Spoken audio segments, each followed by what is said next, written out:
তোর মতো ফকির লাগবে এই ব্যাংকে টাকা? তুই এই ব্যাংকে টাকা তুলতে আসছ? আমি ফকির না, আর আমি আমার টাকা তুলতে আসছি। দেখি তোর কাছে কার্ড আছে নাকি, কার্ড থাকলে দেখা।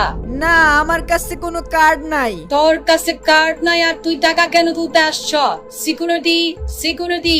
মেয়েটি কিছু বুঝার আগেই ছেলেটি দৌড় দিয়ে ব্যাংকের ম্যানেজারের রুমে ঢুকে পড়ে আর ভেতর থেকে দরজা লক করে দেয়। এই কে তুমি? তুমি ভিতরে কেন ঢুকলা?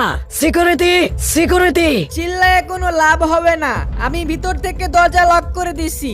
আমি আমার টাকা তুলতে আসছি। তো এই ব্যাপার, তাহলে তোমার কার্ড বের করো।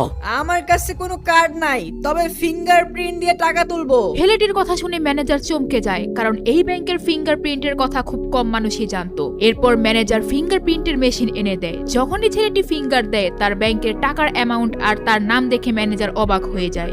আরে স্যার, আমি আপনাকে চিনতেই পারি নাই। কে এই ছেলে, কি তার আসল পরিচয় তা জানতে চাইলে চ্যানেলটি সাবস্ক্রাইব